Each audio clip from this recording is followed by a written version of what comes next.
chose a great week to join me on My Vision is Clear experiences. So sit back, get your popcorn, and watch this episode. I think it may have something in here just for you.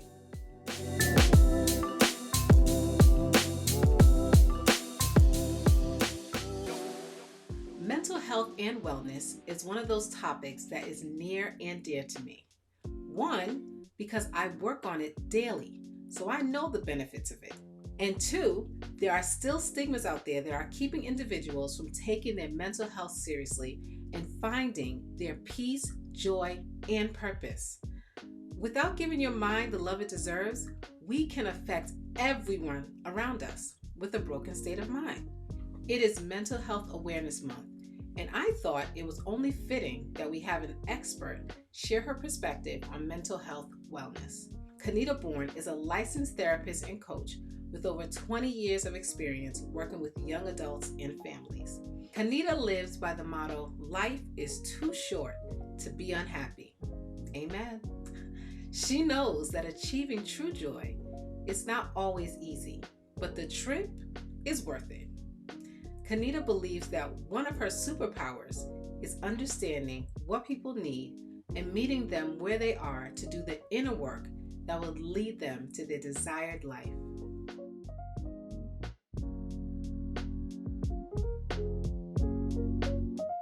Welcome to My Vision is Clear Experiences, twin or Kanita. How are you? I am doing well. I love twin. Yes. Look at I have a twin from another mother and father. Yes. Yes. I absolutely do. I mean, look at this. Great minds, the glasses, wearing the white, and it was not planned, y'all. I'm just telling you, we in sync like that, you know? That's it. So I am excited that you are here today because I want to get into our topic for today, which is, of course, mental health. But before we get into that, I know you, but I don't know everything about you.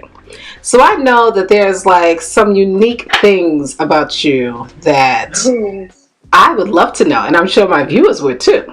So what is one unique thing about you that you could share that we probably would not think that would be Kenita? Ooh, one unique thing about me that probably wouldn't be Kenita. That is really difficult to answer, Lane, if I'm honest, because people who know me know not to put any limitations on me. So honestly, they're like, "Oh, she did that? Oh yeah, that sounds all right." Let's see. Something unique about me. And this could be very boring, but I love country music. Like, one of my favorite types of music is country music, which when you look at me, you wouldn't think that that's a thing, but it is. Yeah, absolutely. No, I would not think that's a thing because, I mean, you yourself, your personality, everything about you is just like, boom, I'm here. You know what I mean? And to know that you like to just wind down with some country music and just chill out, that is unique. I love that. That is unique. I love that. Don't get me wrong. It's still a big personality. I'm still going to go to a country music hoedown. Oh, well, you right about that. They know how to have some fun, but I love country music. It's true. That is true. I know that you just always kind of like blend in wherever you go with whoever you are. So, I mean, I'm not surprised, but it is good to know that is a unique thing about you. It is. So let's get into this. So mental health, mental wellness. I know that is your expertise, and that is a passion of yours.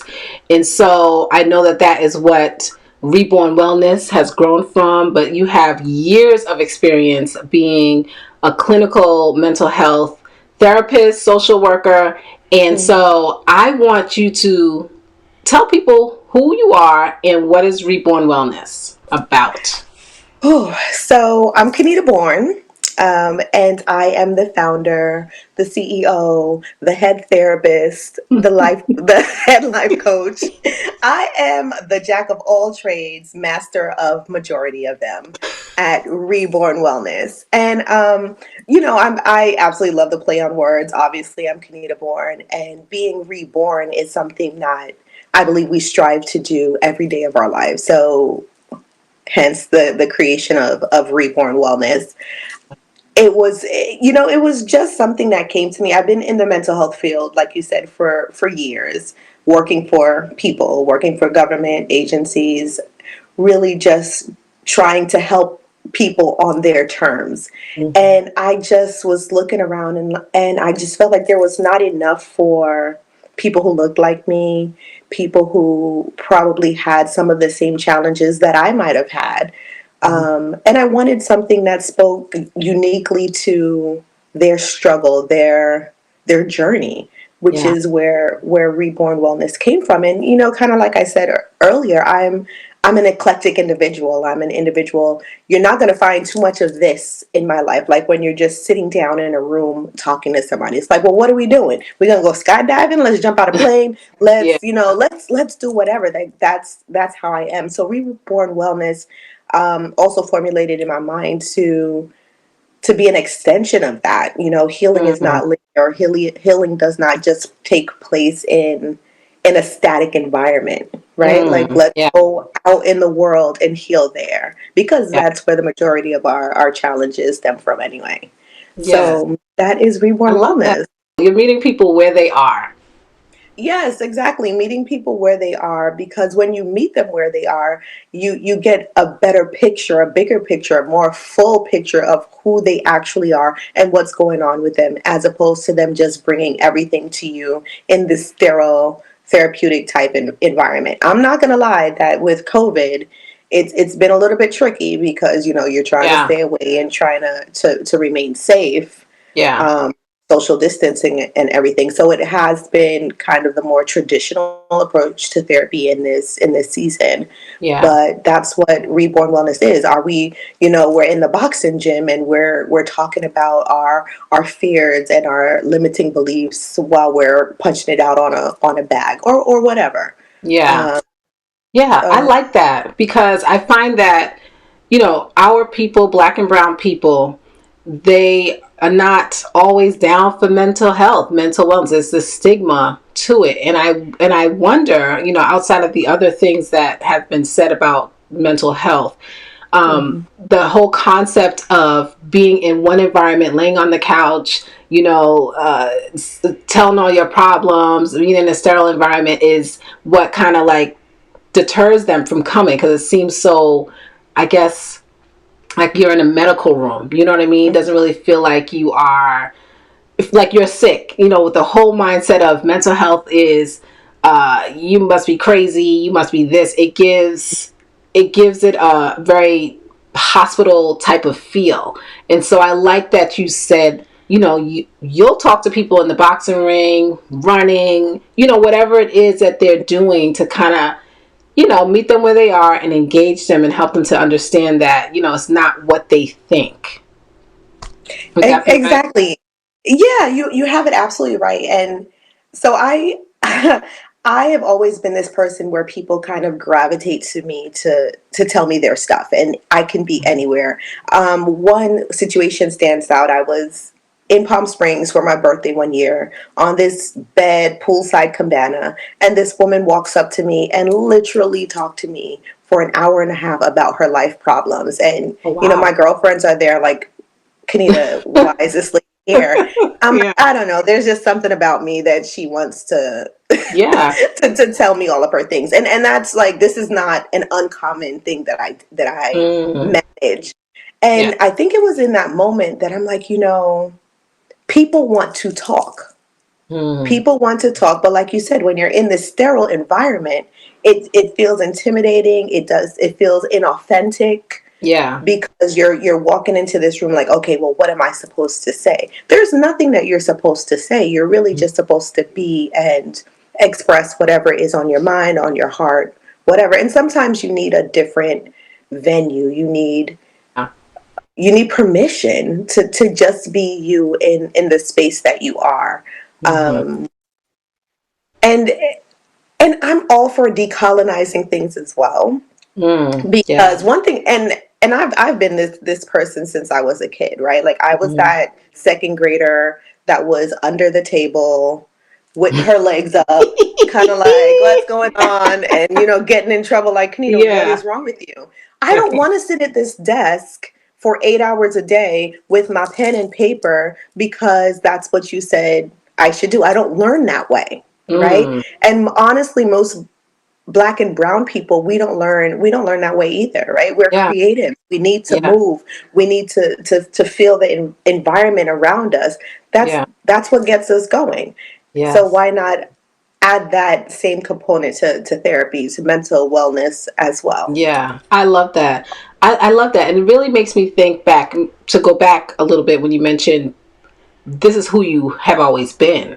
So Mhm. when you were thinking about what you wanted to do, was mental health something that automatically drew you in, or were you thinking about different things that maybe went with who you are as, your personality? Oh, girl, I wanted to be a journalist. Ah, I wanted to be okay. a journalist. I wanted to be an actress. I wanted to just I can be. see You all see those the things, actress by the coming way. on, I can see all of that. I can see.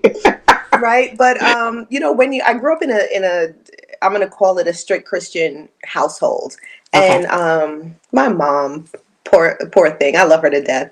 She's very anxious. My mom is very anxious. I grew up in New York, and when it was time to go to college, I got scholarships to different places. And Mm-hmm. my mom is like, no, no, no, no. You need to go to the place that I know, that I can drive to if I need to get to you. You need to go to the place that's surrounded by, I went to a Christian college that's surrounded by Christians because who knows what else is out there in the world. So that's what I did, right? Despite, getting scholarships for journalism at, other schools. Wow. She said no. Mm-hmm. She said no. And I'm, 17, about to turn 18. Mama said no. So, It's that's not no. what you're going to do. So I literally walked into college with no idea of what I wanted to do. I knew I liked talking to people. Mm-hmm. Um, so I settled on psychology because I think psychologists talk to people sounds cool. Oh, Um, so yeah. that's what happened, and I've always kind of been a hard worker. Some would say overachiever. So I finished my everything for psychology in 2 years, and I was like, I'm not Oh. graduating college in 2 years because then I need to go in adult, and that sounds terrible. So what else am I gonna do? So people were like, well, social work, and I'm like, I'm not gonna go and take people's kids out of their home. That's Right. That's what you think about social That work. is what I Yes. thought social work was. Yes. But I went and I got a dual degree in social work. And honestly, the rest is kind of history. Like I've just fallen into things Yeah. since then. So it wasn't really a structured plan.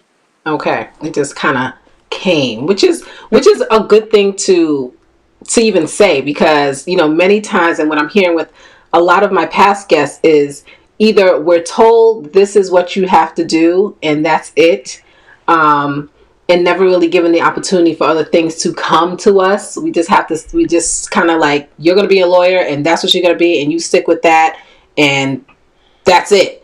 And so we just kind of go on that path, even if we are feeling other things or interested in other things, just based on our interests or based on our personality. We don't dare touch that. But it's interesting to hear, yeah, I'm gonna do psychology. Yeah, I'm gonna do a minor in social work, and I'm gonna make this work. And then I'm gonna evolve from that and kind of just like implement who Kenita is in all of that, and Mm-hmm. hence Rebourne Wellness. I just love how Right. you did that. I love how you did that. So your quote is, life is too short to be unhappy. Amen. Tell the people. Tell the My, people. my protecting my peace. Yes, I love that. Yes. Tell us what that means to you. What does that even look like? It looks like freedom and bliss, right there. So one of the biggest curse words in this life to me Mm-hmm. is should. Tell me anything. Call me out my name. Do whatever you want. Right. Don't tell me that I should do something. This is when Mm. I'm highly offended. Or I should be something. What? Yeah. Yeah. Yeah. I can literally be and do anything that I want to be and do. There are no limitations Yeah. on me in this life. Yeah. And I think a lot of times we are trapped with the shoulds. Kind of like you said, parents want you to go to school to be this. Yeah. You're in a relationship and someone thinks you need to operate this way. Oh, you're Mm. getting married. This is what a wife should be. This is what a Right. husband should be. Your kids are acting up. This is what a good mother should look like. Yeah. Absolutely not. Yeah. Absolutely not. You can cultivate your own life in a way that feels good to you unapologetically.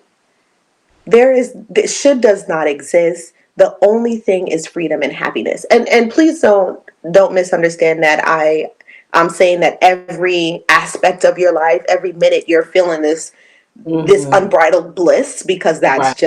that's ridiculous. That's not a Right. thing either. It's not real. All It's right. not real, right? I'm not happy all the time by any stretch of the imagination. But Yeah. I am on a constant journey to happiness, to finding the things that work for me and feel good for me unapologetically. So that's what the meaning of life is too short to be unhappy means, right?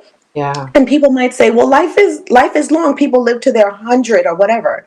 Mm. Even if you live till you're 100, even if you live till you're 120, life is still so short. Yes. It Yes. is so Yes. short. Do the things that make you happy. Mm-hmm. And if you don't know what those are, figure it out. Yes. So I absolutely love, love, love that. And I feel like that is a message that many of us should be told. So I'm convinced that, when you have clients, this is something that you share. And so what would be your process? What is like the steps that you take in helping your clients to understand that life is too short to be unhappy? What is your process? So it's a little bit different for everybody, because Mm-hmm. everybody has a should.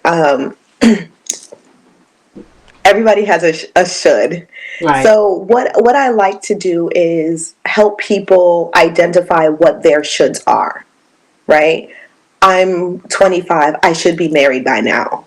I'm 18, I should know what I want to do when I go to college, or whatever it is. So one of the questions I like to ask is, who told you that? Or Mm-hmm. how do you, right?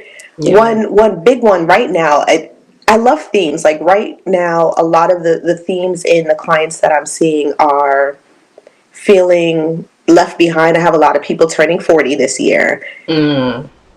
I should be further than where I am because my friends, because this, that, and the third. Or I have people who are unhappy in their marriages because they feel like they're inadequate as a husband or a wife or whatever. But Yeah. as the wife, I should do. Who told you that? Where did that come from? Right? Mm-hmm. And then we start unpacking that. Well, my mom did this. My mom. Okay, did she like it? Mm. You Yeah. know, did it make her Yeah. happy? Did it bring her joy? Did your dad like it, or whatever it is? Like really, just asking what's the origin story of this should that you are marrying yourself to. And Mm. once you ask people that, they kind of start sitting back and thinking like, I don't know why I feel like I'm 25 and I should be married. Yeah. Because somebody thinks I can have kids. One of my favorite lines is, kids don't come from marriage. So if you really want to do that, It's true. It is you true. know, Yeah. but, or why not talk about freezing your eggs? Like there are Mm-hmm. so many alternatives to get you where you need to go that you probably haven't thought about. So it's my job to kind of like, let's talk about options here. Yeah. But first, let's talk about what is the origin story of this should that is keeping you bound to something that you probably don't even want to deal with in the first place. Yes, I think that is so necessary because, I talk about vision and vision boarding and all of that, and I believe that you can't really have a clear vision unless you understand yourself. Like, you understand what your hangups are, the barriers, what interests you have, what skills, all of those things that you probably didn't get to tap into growing up. You know what I'm saying? And really being able to rediscover who you are. And I feel like therapy does that. It really does that thing. It allows people to dig in deep, and sometimes we don't want to go there. We don't want to do it because it can get a little sketchy, but it's like, how are you going to be free to just live your life if you keep on avoiding that thing that you need to do?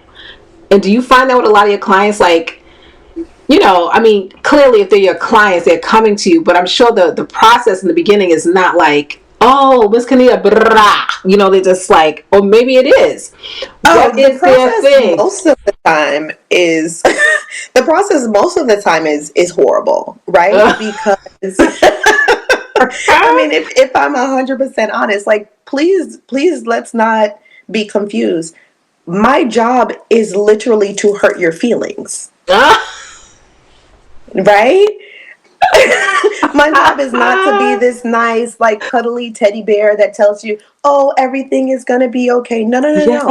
My job is to hurt your feelings and to push you enough out of your comfort zone. So no, there are some people that come and they're just like, oh yeah, this is what's going on. Fix it. No. My job is not to fix it either.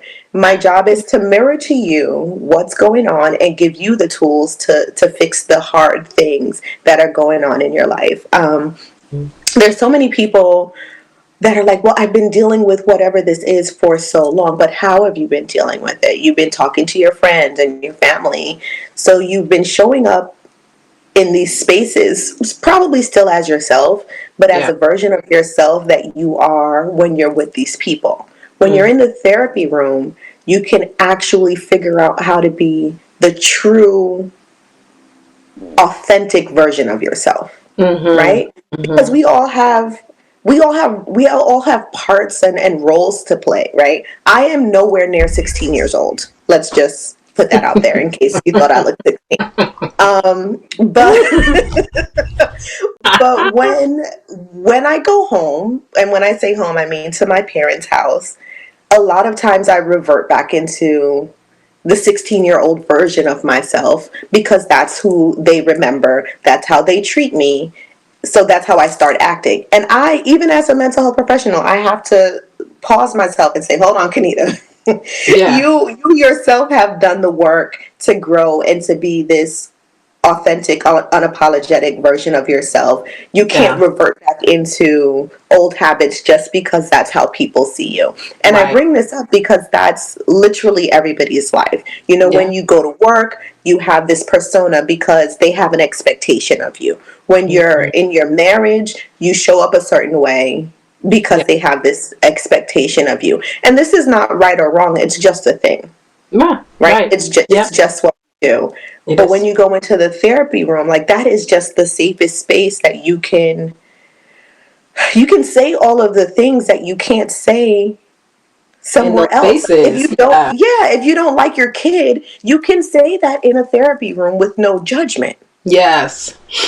Right? That's hit it right there. The judgment. That's the thing. That's what we're all afraid of, is the judgment, Because in other spaces you will get judged. What do you mean you don't like your kid? Nobody said you have to like your kids. You love them, take care of them, but you don't have to like them. Yeah. And once you are able to authentically verbalize your truth, then you can do something about it. That's a hashtag. Tweet that. Okay? Yes. That is real talk right there. Absolutely. I love that. Get into it. Get to the real deal.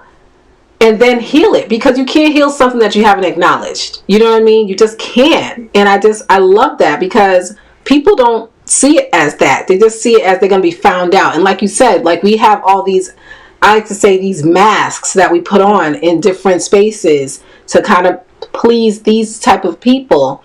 And then it's like, when you're home with yourself, are you happy? Do you feel like you have been your authentic self? And many times the answer is no, because you haven't even allowed you don't even know who you are. When you ask that question to yourself, what do you like, or who am I? You really can't answer that question because you haven't done the work to find out.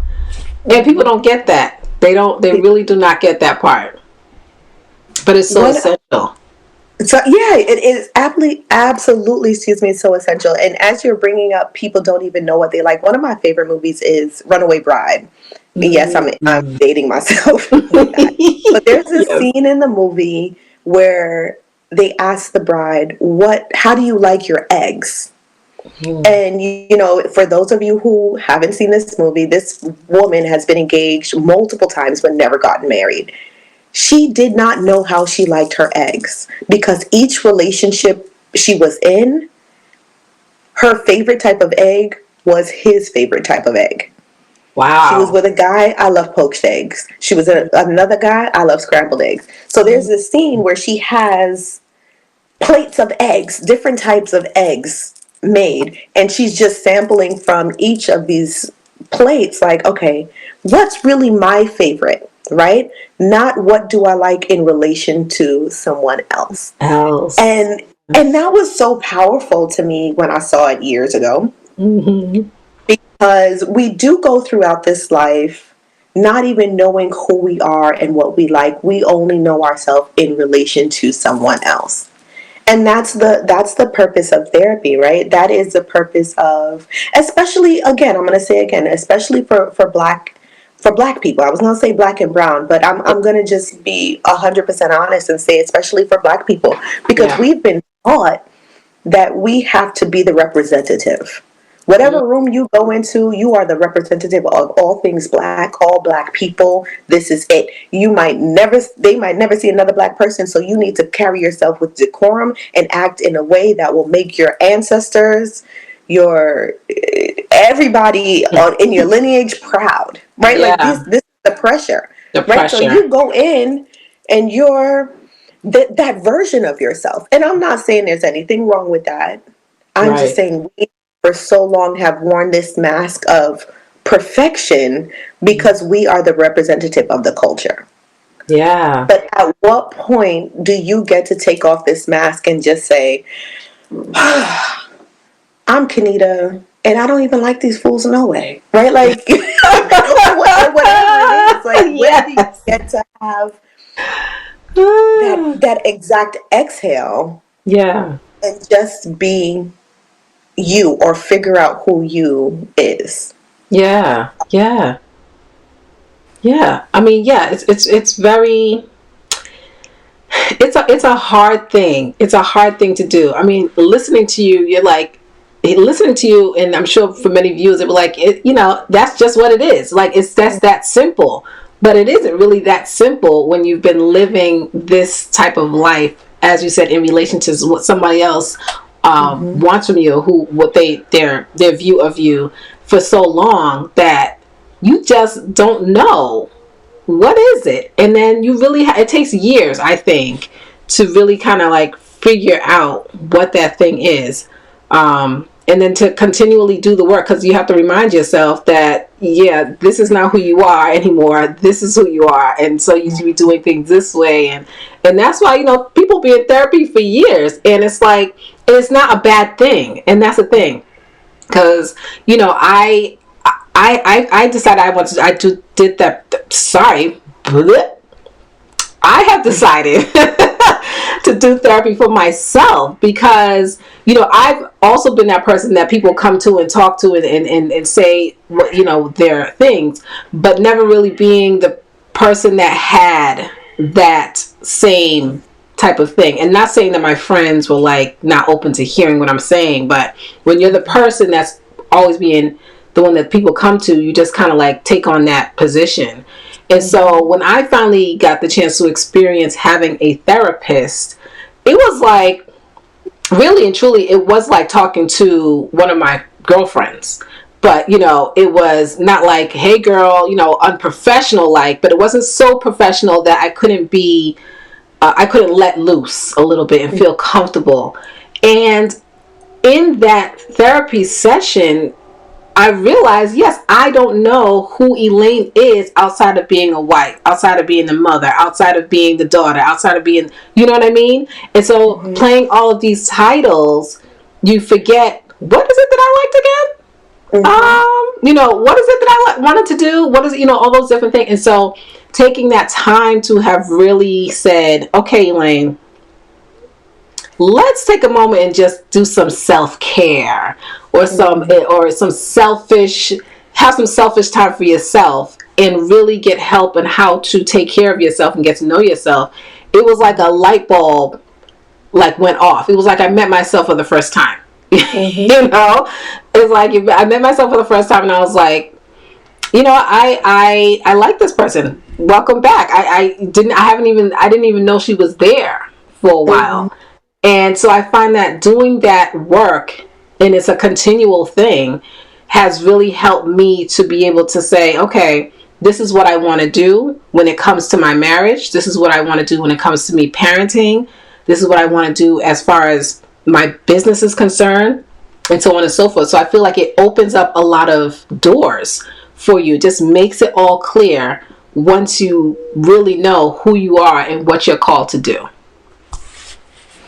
Elaine, I absolutely love that. I love it because, especially women, I'm going to say, we become so enmeshed in the other roles that we do have a tendency to forget ourselves, right? When you look at some couples, it's like, oh yeah, we just had a baby. Yeah, but this husband is still, or this father, whatever the relationship is, still has time to go out and do his bike rides or hang out with his friends or go running. And this mom is like, well, I got to make sure the kid is okay. But who's making sure you're okay? Right? And I am a believer that it's all of our personal responsibilities to make sure that we are okay, even if you're coupled. Yeah, absolutely. Right? Even if you're coupled, it is my job to make sure that I'm okay for so many reasons. One, for me. So basically, if you as a wife or a mother or whoever are not okay, then your kids won't be okay. Your relationship won't be okay. Essentially, if we want to take it even further, your job won't be okay. Right? Yeah. It's the whole, when you find it flying in the airplane, put on your mask first. Yes. Right? Therapy is your mask. Right? And it doesn't mean, I love when people are like, well, I'm not crazy. First of all, crazy is a social construct. It's not a thing. It doesn't exist. So let's just stop that right away. Please, respectfully. But therapy is not for crazy people, as they say. And this might rub people the wrong way because some people don't go to the doctor either. But it's a place where you go to make sure you're okay, like your annual doctor's visit, where you're like, hey doc, I haven't seen you since last year. Draw my blood, do all these things to make sure I'm fine. This is what therapy is on a more regular basis, and you need it on a more regular basis because it's your mind. Yeah. It's your heart, it's your soul. Yes. And that's the thing. People forget how powerful the mind is. This thing is powerful, and it needs to be taken care of. And I am very big on making sure that the stigma of mental wellness, mental health is broken. You know what I mean? Because it is a necessary thing. I mean, during this COVID time, okay, I know that you have been busy, because if mental health awareness has not been something that you thought about ever in life, this is the time where I hope you thought about it big time, because we all need it. So, I mean, tell me how this has been going since, COVID has begun. So COVID, and I think people say it all the time, has been a blessing and a curse. I think we can, for the most part, understand why. But mental health in the time of COVID has been booming, right? Because people are now realizing I'm not okay. Yeah. I thought I've been okay, but COVID is showing me that I'm actually not okay. And it could be showing you this for a number of reasons. You're now quarantined in your house alone with your thoughts, and you're like, I'm not okay. Or you're quarantined in your house with your family, and you're like, holy crap. Not okay. Because these people make me want to lose my Yeah. or it could just be because things are going virtually now, so you don't even have to Yeah. think about driving somewhere. It's like, oh, I can do this on a computer or on my phone. Maybe let's try it, because I before thinking I'm in California, thinking of driving anywhere in LA. I don't want to do that. So if I got to drive, I'm not doing it. So Right. COVID has helped that too. But Yeah. I mean, it's been a great time for mental health, for people to become aware of the fact that it is okay for you to prioritize yourself and Mm-hmm. to sit with your thoughts, and just be. I'm going to be honest. Like, I've had to refer clients out. Like, I don't have enough time in the day Wow. Wow. to help all of these people. Which, I'm going to be honest, that was a struggle for me, Mm. because I'm a helper. I want to Yeah. help all the people. But even in me being a helper, I had to sit back, and I didn't do this alone. I had a friend of mine asking, "What are you trying to prove?" I'm like, "What do you mean? I just Mm. want to help the people." But so my ancestry is Jamaican, and the jokes about Yeah. Jamaicans having 17 jobs. So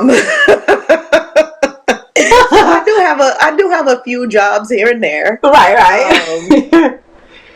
And one of my friends is like, "Why are you taking on so many clients, putting on so many hats? Like, what are you trying to prove?" I'm like, "I'm really not trying to prove anything. I just want to help the people." And she said, "Well, if you're not taking care of yourself, how are you going to take care of them? Isn't that what you say?" I'm like, "So don't quote me to me. Don't do that." But it's so Yes. real. So I actually, in this time, had to refer a good amount of people out, just because there are literally not enough hours Wow. in the day to help all Yeah. the people who want to, who are now wanting Not the wanting help it. to unpack their stuff, which I think Yeah. is a beautiful. Yeah. Yeah. I get it. I get it, girl. I get it. It's like you can't help everybody, but at least you can refer them to get the help.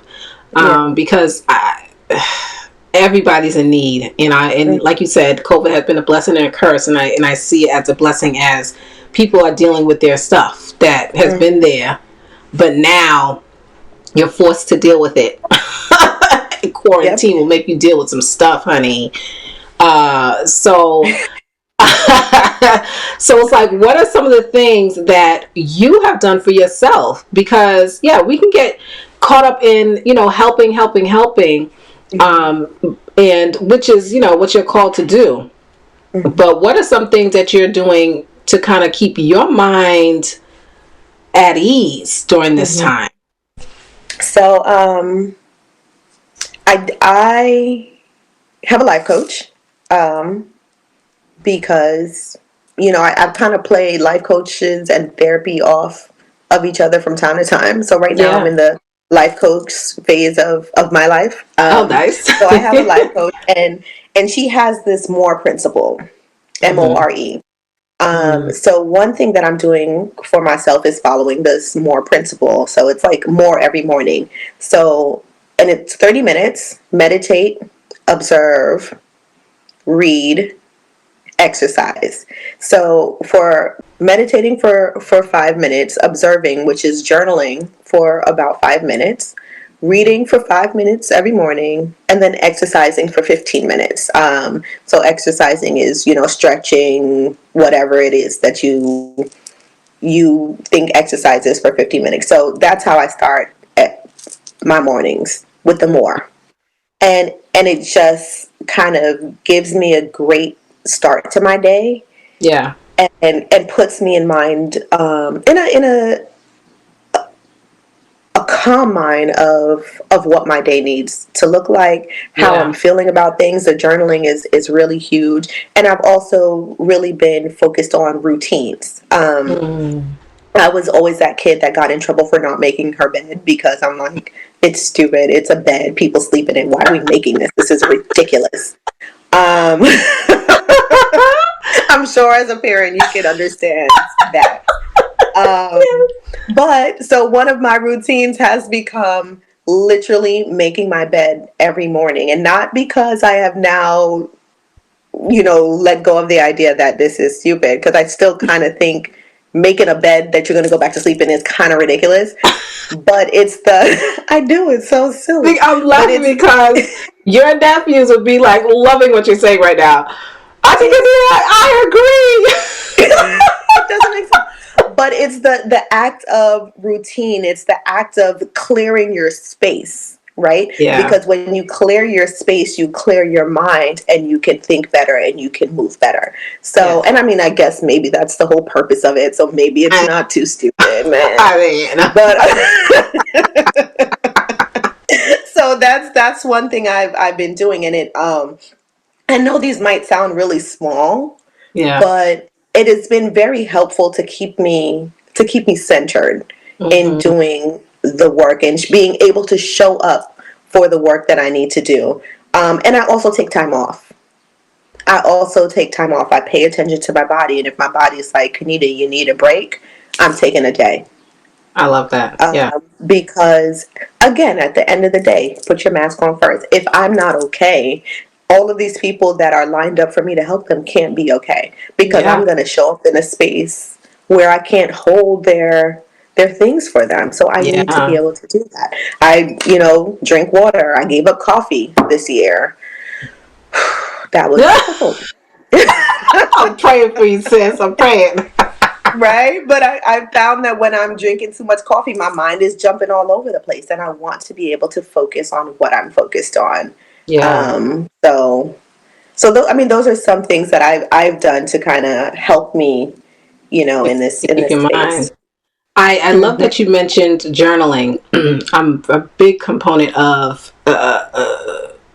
journaling. Like, I love just being able to write your thoughts down, get it off, have this freedom. And again, like you mentioned, it kind of keeps you accountable. It makes you check in with yourself and go back and read the things that you wrote and kind of like said that you're going to do, and kind of stick with it. And so how much of the journaling aspect do you add into your treatment plan with your clients? I love adding in journaling. Some people are like, I don't journal. I don't like to write. So again, like I said, I'm kind of eclectic. You don't have to do a written journal. Do a video journal.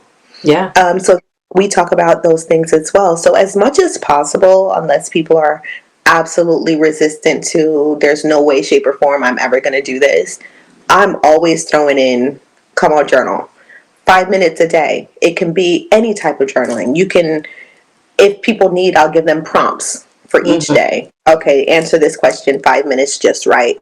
Or brain dump is one of my favorites. Like, literally, whatever comes to your mind, don't even think about it. Just let your hand go. You can be writing lyrics to a song. Literally doesn't matter. Yeah. Just let it go. So absolutely, journaling I throw in to every one of my treatment plans. Journaling in all forms: bullet journal, video diary, brain dump. Absolutely. All of it. Just get it out. Just get it out. And I mean, even with kids too, because even my nephews, I'm like, come on, let's start journaling. And they're like, what? Lady, I'm 6. I don't care how old you are. Draw it. And I mean, I think that's big for kids too, because a journal doesn't always have to be writing. Draw your thoughts for 5 minutes a day. It really just helps you get your thoughts and your feelings out. So most of my treatment plans have journaling in it. I love it. So, what is one gem or some gems that you would tell a person who is kind of like on the fence about getting some mental health, getting some mental wellness, taking some time for themselves? What is something that you would encourage them to do, or or say to them? Your platform is yours.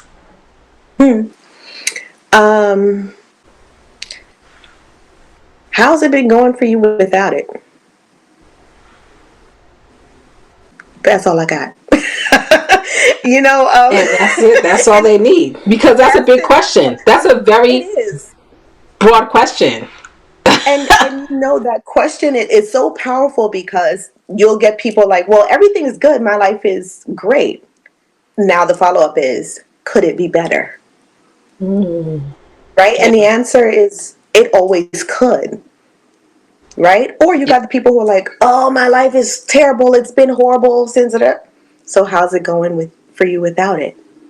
It's not going great. So what are you going to lose by trying it? You're not going to lose anything. Yeah. I really I don't beat people in the head with therapy, because it truly is an individual process. Like, you have to be ready to take this journey, right? So if you're not ready, you're not ready. So for me, the question really is, you got to sit with yourself and you got to ask yourself, am I happy where I am? And most of the time, for most of us, the answer is, I'm not. Even if it's just a smidgen of, man, I wish I could balance this better, or just, figure out this one area over here. Well, why don't you try it and see what happens? Because what's the worst thing that's going to happen? You go there and you're like, oh, this is not what I thought it was, in a good way or bad way. And then you tried it. Yeah. And then my follow-up question is, well, maybe that wasn't a good therapist for you. Maybe you didn't have a good fit. Maybe try somebody else. Yeah. Yeah. Because they'll say that. I had tried it and it wasn't good, and and I'm like, did you try another one? Because I'm pretty sure if it was like a certain food you wanted to eat, you wouldn't stop at that. And I hate to use this one, but if you wouldn't stop just at this McDonald's, you would think maybe the one in this neighborhood their burger might be better. You're gonna go try it until you find the right one that fits you. So it's like, we kind of have to see what fits us, best, and let it go. Let it go. Elaine, my favorite food is macaroni and cheese. Like, favorite food is macaroni and cheese. Any restaurant I go to that has macaroni and cheese on the menu, I have to order it. 90% of the time, the macaroni and cheese at a restaurant is terrible. Some people might say I'm an insane, or I'm a glutton for punishment. But I have to. Every restaurant I go to, they have macaroni and cheese. I have to get it. It's my favorite. I want to know, is this going to be the restaurant where the macaroni and cheese is amazing? Right. And if I want a quick macaroni and cheese that I don't have to make myself, I can go to this place. Yeah. So it's really exactly what you're talking about. If you want something bad enough, even if 90% of the time this is not going to be good, you're going to try it. Yeah. I love it. I love it. This was good. This was so good, Kanita. I love it. And I know that the good people want to know how they can keep in touch with you. So please tell us how we can just get to everything Kanita Bourne. So everything Kanita Bourne is Kanita Bourne. So I am Kanita Bourne on IG. I'm Kanita Bourne on Facebook. I am Kanita Bourne on LinkedIn. And then my website is rebournewellness.com. And the Bourne is Bourne, like Jason and the Bourne Identity, because he's my cousin. But not really.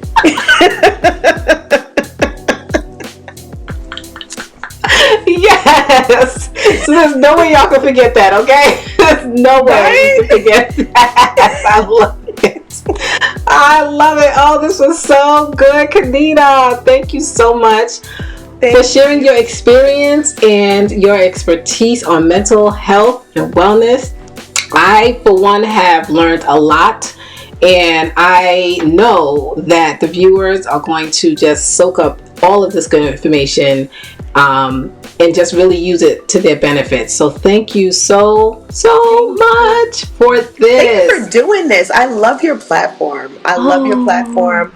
I love that you are, taking the step to educate people on all things. Like the guests that you have come on your show, like it's wonderful. So thank you for this. Oh, thank you so much. It's really a pleasure because I'm learning. I love this. Like it's good for me. You know what I mean? So I just want to share with the people. Mental health is a real thing, and I know some of us can use some respite and self-care right now. I am so glad I have the opportunity to speak with Kenita. Everyone, there are some really good gems that were shared in this episode. So don't forget to subscribe, like, comment, and share with everyone you know about what you have seen and heard here on My Vision is Clear Experiences. Until next time, take care.